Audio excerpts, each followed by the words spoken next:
Welcome back to Untamed Social, the podcast where we get real about what actually works in social media. Today, we're diving into a topic that I feel like way too many brands overlook, and that's how to actually use your analytics to guide your content strategy. Not just glance at likes and views, but actually dig deep and make informed decisions and stop letting the algorithm boss you around. So I've got the perfect guest for this one. John Webster is our marketing strategist here at Strella Social Media and someone that I've had the pleasure of working closely with for the past 2 years. He helps small businesses make sense of digital marketing without all the jargon. And through his company, WordPressHarrisburg.com, he builds websites and marketing strategies that are smart, effective, and actually affordable for central Pennsylvania businesses. And his goal is to make modern marketing tools easy to understand, but even easier to use. John, I'm really excited that you're joining me today. This will be fun. I feel like we have a good dynamic. You know, we're used to meetings together. Correct. Yeah, we're good. So, you know, it's funny because I've talked to a lot of like marketing consultants and things in the past throughout my career. And I feel like you really do have a knack for understanding the marketing side of things, but also the analytics. So let's start with this. What do you feel like is the biggest mistake that brands make when it comes to looking or reading over their analytics? They don't start with the end in mind. So the basics is, what do we want to do? Not every business wants the same thing. Not every organization wants the same thing. Nonprofit, small business, retailer versus high ticket sales.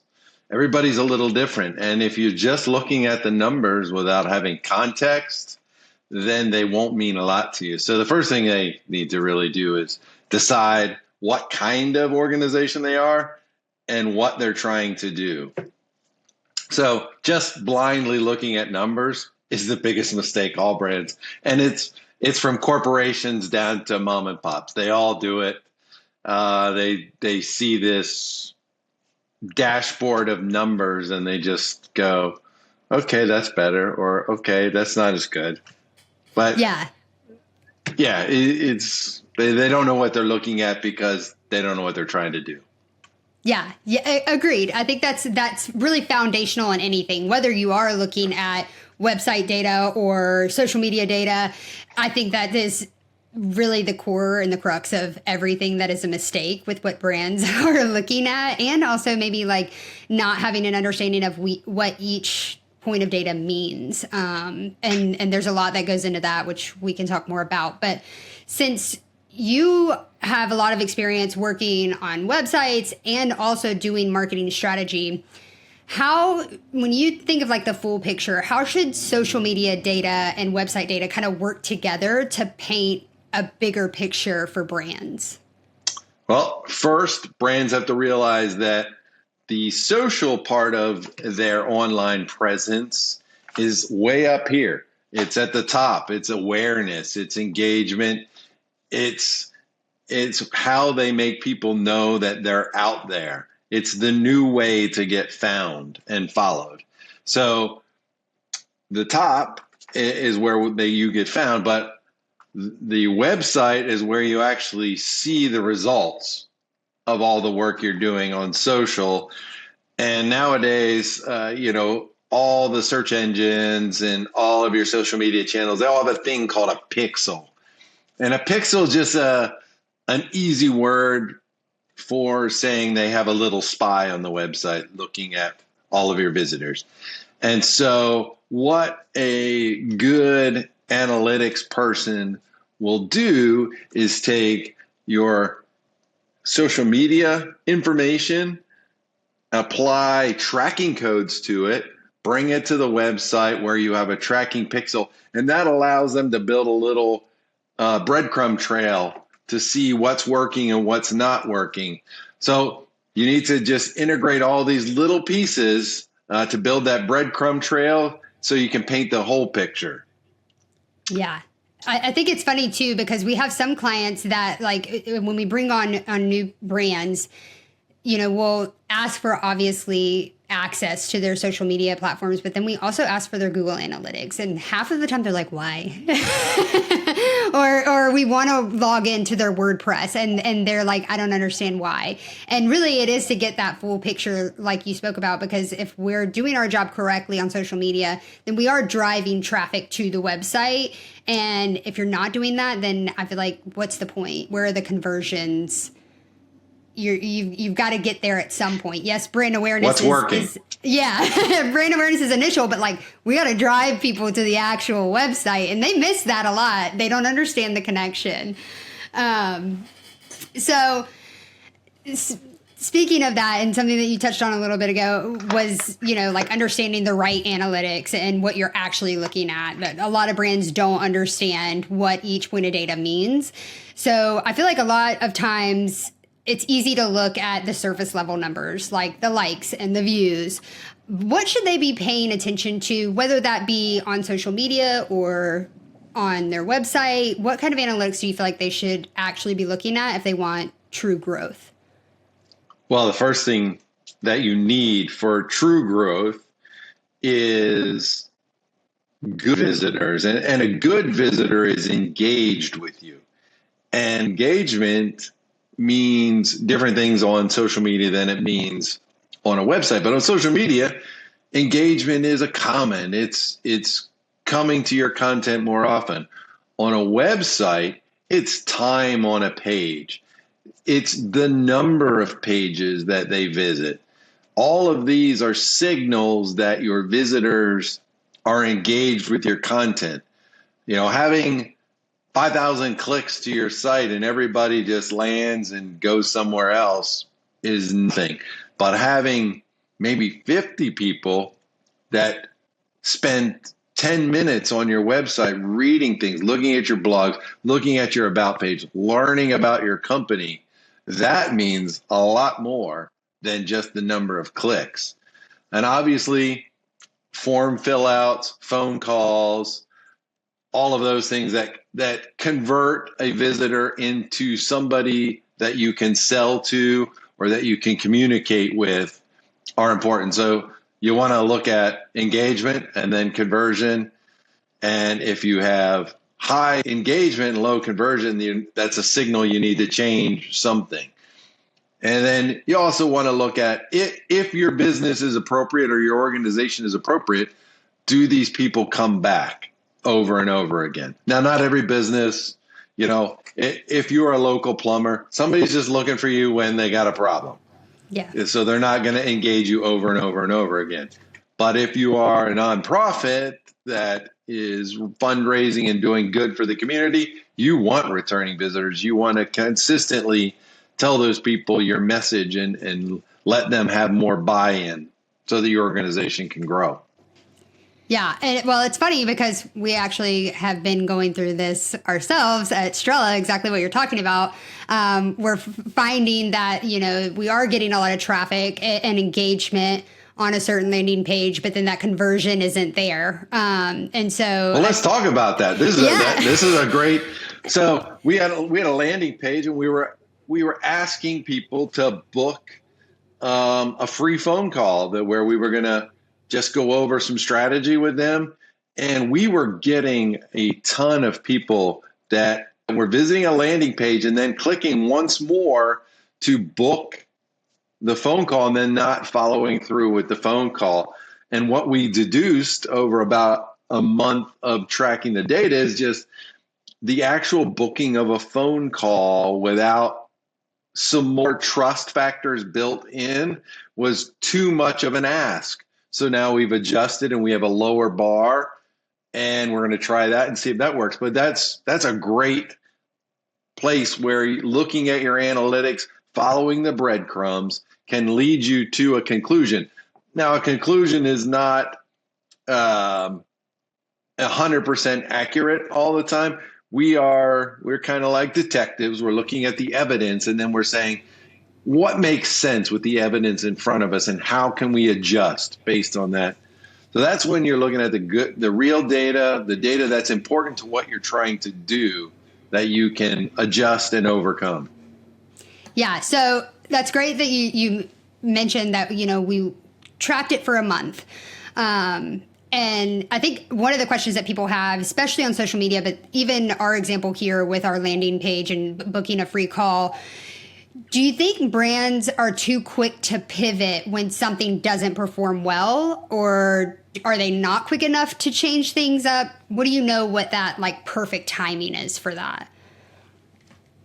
It depends. So no real answer. Well, I'm not filibustering, but it depends on what the sales cycle is for your product or your service or your organization when you should pivot. If you are selling a low end product and it could be a widget, a t-shirt, a hoodie, something like that, where there is not a big decision. It's either I'm buying it or I'm not buying it kind of thing. And if you're seeing people come and not buy, you want to pivot quickly. You're not getting the right people there. The greater the decision factor in the purchase or the further engagement, the more you have to let things breathe a little. Mm-hmm. Relax. Remember and remind yourself that you are building credibility with a person, and you need a lot less credibility to sell them a hoodie than you need to sell them a $5,000 consulting service. Yeah, definitely. So you have to, and also with letting something breathe, there's a lot of information that's happening in the background that you can start playing detective with.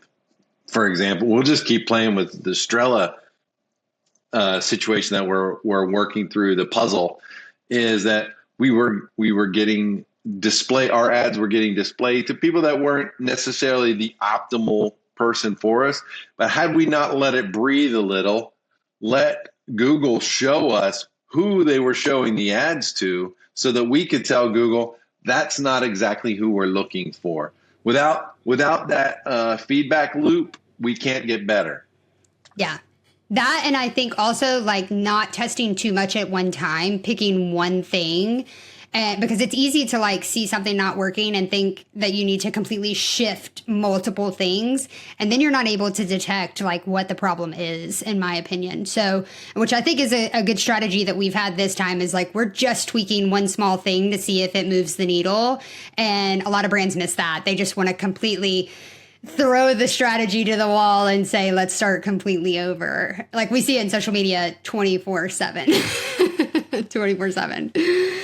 So one thing that we like talk to you a lot about is actually, which is some might think, okay, well, that doesn't make any sense. You're a social media consulting and marketing company or management company.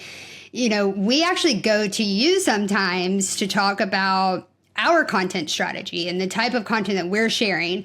So can you walk us through how you would typically, for a client, use analytics to inform their content strategy? Like, what's that process look like? Well, number one, we'll go back to question number one, is start with the end in mind. So know what the goals are. That your goals direct everything. And then we're going to look at content that's performing well for you. Like, what is that content? We always want to repeat the things that are viral. You want to do it again. Look in the data for things where we dropped off. And we're always looking for trends. Trends are everything in analytics. If you have a consistent 5,000 click a month, but you're not achieving your goals, then we want to trend that number up, or we want to trend one of the other numbers up. And as a small business owner, the greatest thing that you can do when you're looking at your analytics, if you don't have a consultant, is just start looking for peaks and valleys. And on the peaks, figure out what happened during that peak and repeat it. And in the valley, avoid it. And I do that with you guys. We look at your analytics, and I will say, hey, what did you guys post on March 24th? Because 3 times as many people came to the website on that day as any other day. And then you'll go, oh, we did a blog post about such and such, and it's kind of a controversial topic.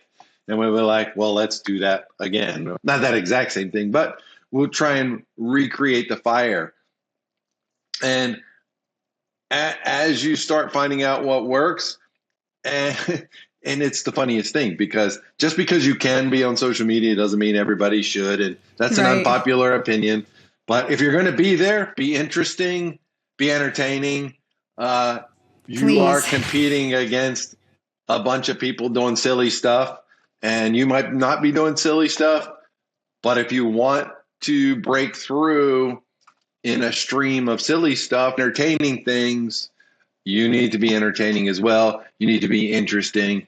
So I challenge people, when we're looking at these numbers, they're not where they want them to be, that they'll look internally and say, how can we be entertaining? How can we be worth following? How can we be worth visiting? Because people are busy, and you need to break through busy, and you need to capture their attention. Even C-suite level executives need to be entertained, need to be engaged. And if you're not there, then you need to look at the basics. Like, let's just be entertaining. Yeah, definitely. And, like thinking about, okay, you talked about the peaks and the valleys, and when you do have those peaks, like really, I think what people miss is, not even just like the understanding what each analytic means, but really when you have those peaks, reviewing the content and understanding from a consumer's perspective what actually got their attention, but then also what kept it. Because I think that's missed so much. They're like, oh, we had a good month, let's do another video like this, but they don't understand exactly what it was about that video that performed well. So when they go to look at the next month's analytics, it's not the same. And it's because maybe they missed that one piece of having a really great hook or something that was extremely relatable to their audience. So I think that's missed a lot too. But with that, I also wonder, and maybe you have more perspective on this, do you feel like brands even really spend the time to review their analytics? If they don't have somebody like your team or my team, often not, or they might get some report sent to them from either GoDaddy or Google. Like, they might talk to a Google representative and they set up a report, but know that they're really seriously looking at it. Yeah. It's like the basics. It's like the skim over, right? and I can get that like it seems like a daunting task, and like, is it really gonna move the needle for you? But I don't think people understand that it truly does when you understand what you're looking at. So I think the first step is you have to consistently look at the data. So in your opinion, how often do you feel like brands should be reviewing their analytics, and what type of cadence should that be so that you can like review your strategy? Just like a household budget, if you're not tracking it and you're not reviewing it, you're not going to improve it. It will if you're not ruling it, it will rule you. And that's the same with your social media, your website. So if you're not taking control of those digital assets, they will just do whatever they're going to do. So weekly, I would say you need to take a quick check-in, and that's great for that report that Google is going to send you or GoDaddy will send you. And just look at the basics, look at the clicks, look at the trends. Am I getting more people to the website? How many people are returning? Maybe if you have a gender-based business, how many of this gender, how many of that? If you have an age-based business, how many from this age, and those things. And know that that information is not perfect, because people can turn on privacies and things like that. But with all of the knowledge that especially Google has, it makes pretty good models of what your content is doing. So just look at those basics weekly. That will get you familiar. That will have you seeing a positive trend or a negative trend quickly.